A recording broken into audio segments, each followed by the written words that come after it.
Assalamu alaikum. As I was entering the hall and looked around and saw how powerful the gathering is,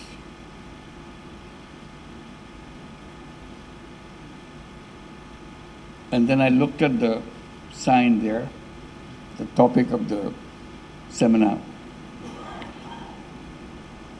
my heart started throbbing. And it didn't stop since then. And it was throbbing as I heard the speeches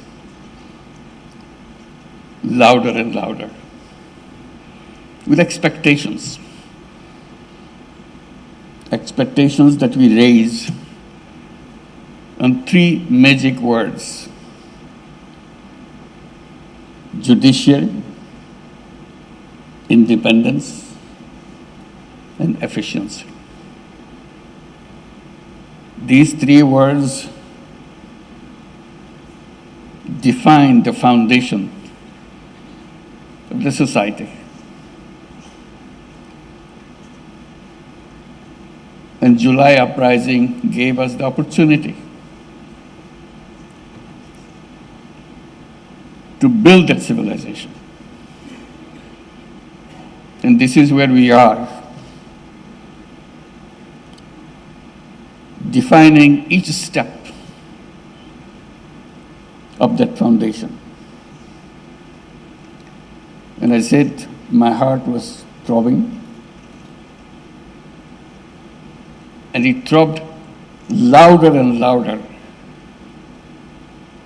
And it became loudest when I was listening to the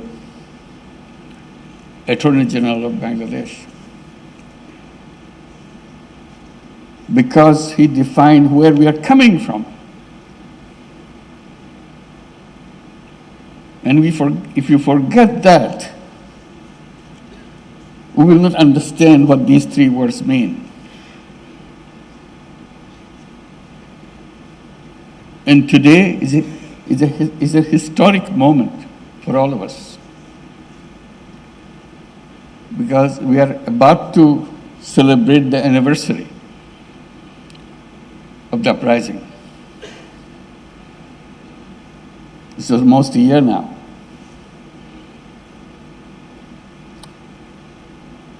Our young people defined their aspirations with their blood. And it's our job to make their dream come true, the dream of creating new Bangladesh. This is what we are talking about. This is step one. Nothing can work until we go back to these three words and establish them. And everything else is possible if you make this beginning in the right way. And thank you, Honorable Chief Justice, for elaborating every single step of the way, what the needs are, what we must do. So today, on this historic moment, let's pledge that we'll make it true, make it come. Because this opportunity will never come again. We must not let this slip away from us. And the heart that was throbbing will make that happen if you keep it throbbing until we achieve those words, which is given as a theme for the seminar. Honorable Chief Justice of Bangladesh, an honorable guest, honorable ambassadors and high commissioners, I feel very privileged to be here today. For the very reason that I explained, this is where it all begins. If we cannot get this right, rest of it will not come right. So let's make sure we make it right. This seminar is particularly timely and significant, as I explained, as it has been convened during a pivotal period of reform of Bangladesh. Every nation awaits a moment of transformation, an opportunity to mark a new beginning. This is our moment. We want to redress the past anarchies, maladministration, despotism, and authoritarianism, and to set the country on a path of good governance and rule of law. Such movements are not engineered. They are the product of organic popular urge to dismantle old establishments and their vestiges. These movements have no single author. Rather, they symbolize our unity. Spontaneous in nature, they appear as a counteracting force, emerging to address injustices that have been inflicted on us in every aspect of our nation's life. These junctures thus hold the key to a nation's future. In human history, such opportunities are rare. Indeed, for many nations, they are rather a singular moment. And for us, this moment probably will never come back to us if we miss it. It's not only we miss it, it also gives us the warning that it will never come back. Therefore, these are moments of truth, profound reflections, and united efforts, shaping the fate of the entire nation. A nation's future, consequently, hinges critically on how it navigates these defining moments. Ladies and gentlemen, Bangladeshis are now living in such a critical moment, born from the sacrifices of the thousands of promising, bright, brave young lives. The July Revolution represents our nation's united stand against the injustices ingrained within our social, economic, and political fabric. Indeed, this awakening has come at the tragic cost of thousands of lives, leaving thousands more wounded. Now, we, the living, bear the solemn duty to realize the hopes and aspirations of the martyrdom and the wounded, of the martyred and the wounded. Our debt to them is limitless. We have a long road ahead to fulfill the promises of the July uprising. We bear an ingrained responsibility to honor the sacred memory of those who laid down their lives in July uprising. The sole way to discharge this burden is to ensure justice for the heinous crimes against the humanity committed during the months of July and August of 2024. Today, the nation stands united in its determination to hold the perpetrators accountable. In pursuit of this goal, 2 international crimes tribunals have been established to investigate and prosecute the crimes against humanity that occurred in July-August 2024. These tribunals are functioning with full independence, impartiality, and in compliance with due process. We are duty-bound to the nation to see this process through without delay. And I assure you, I remain fully committed to upholding this solemn responsibility.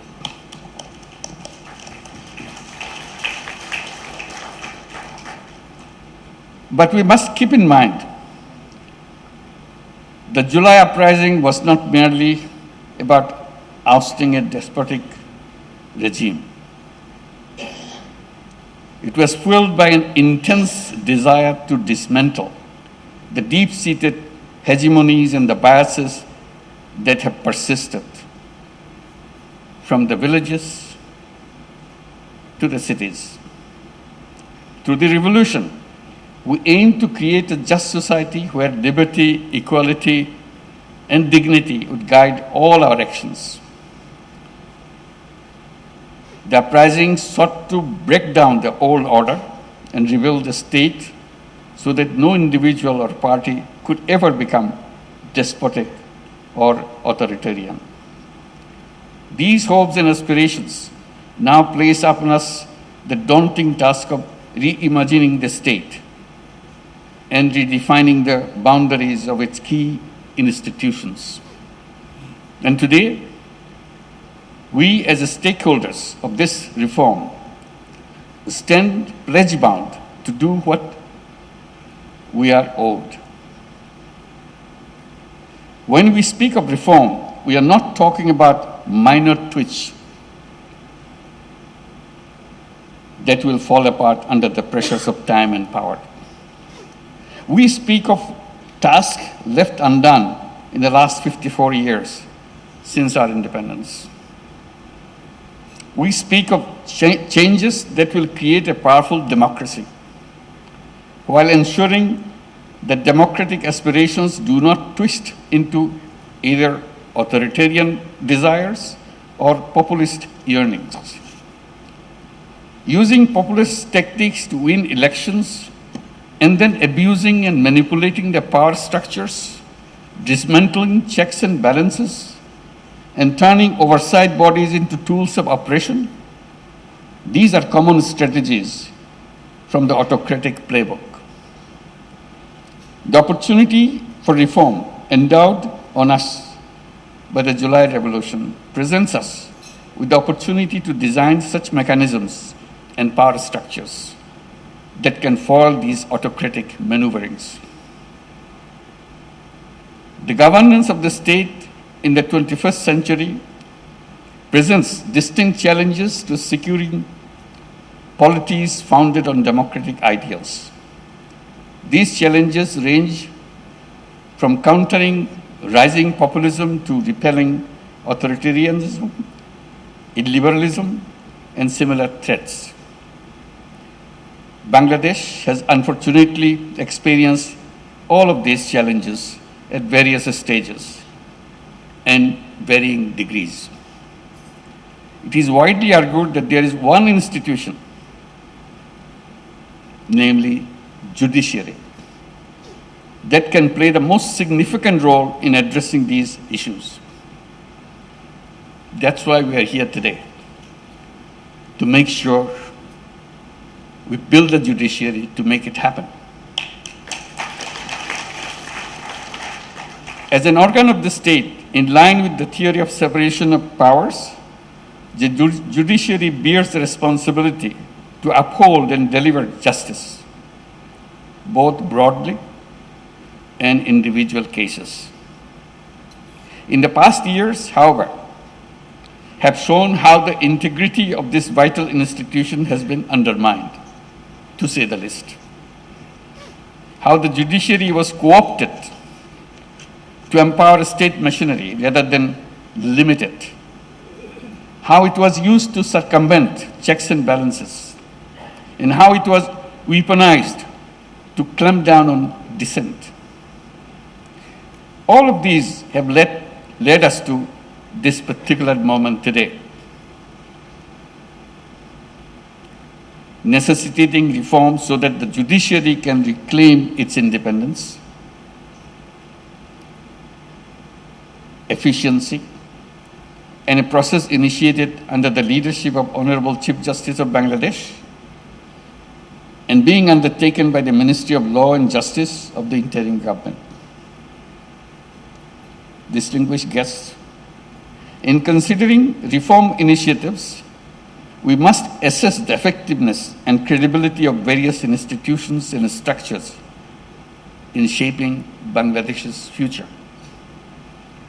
The judiciary is no exception. It is a concerted effort to bring about meaningful change. Judiciary Reform Commission has been formed and it submitted its report grounded in deep research into the country's unique circumstances.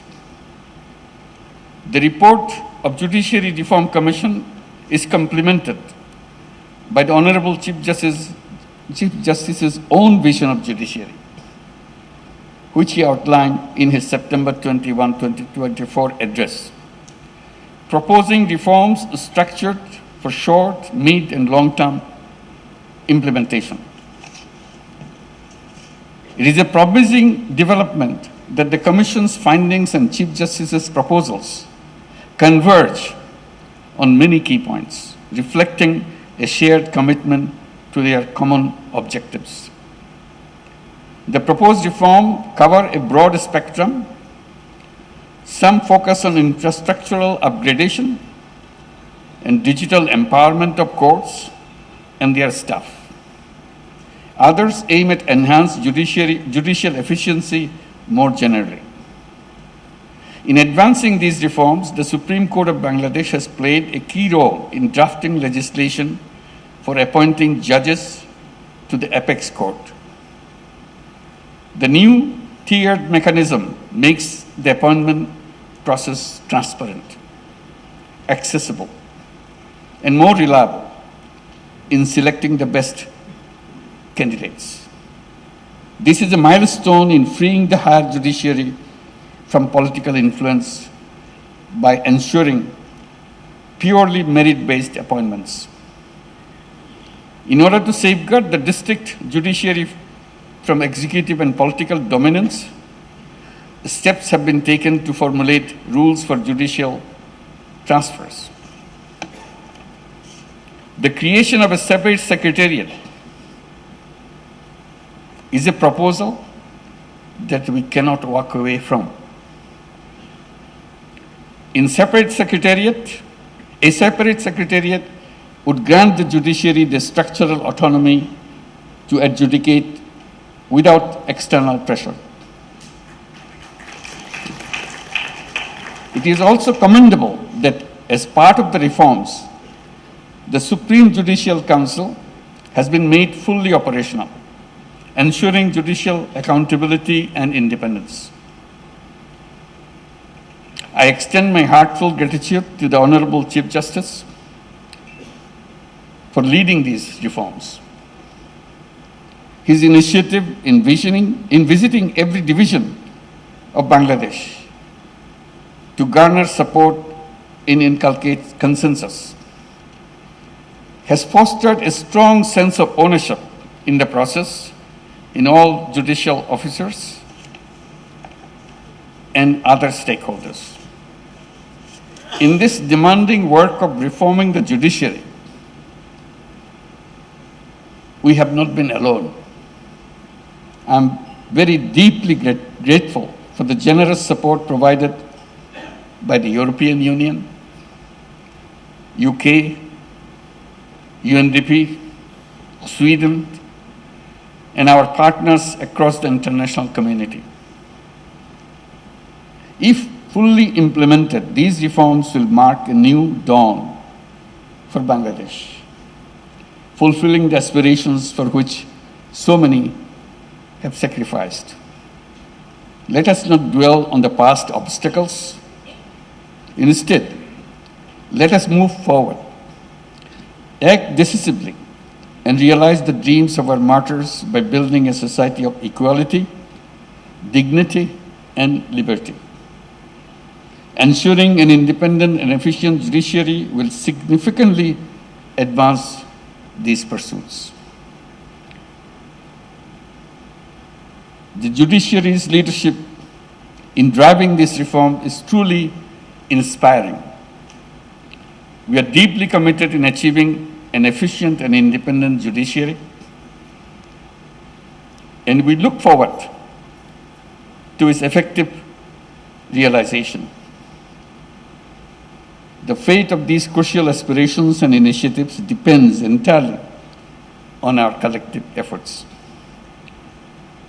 We must bear in mind that our actions during this significant period will echo through time, and we'll make it happen. Thank you very much.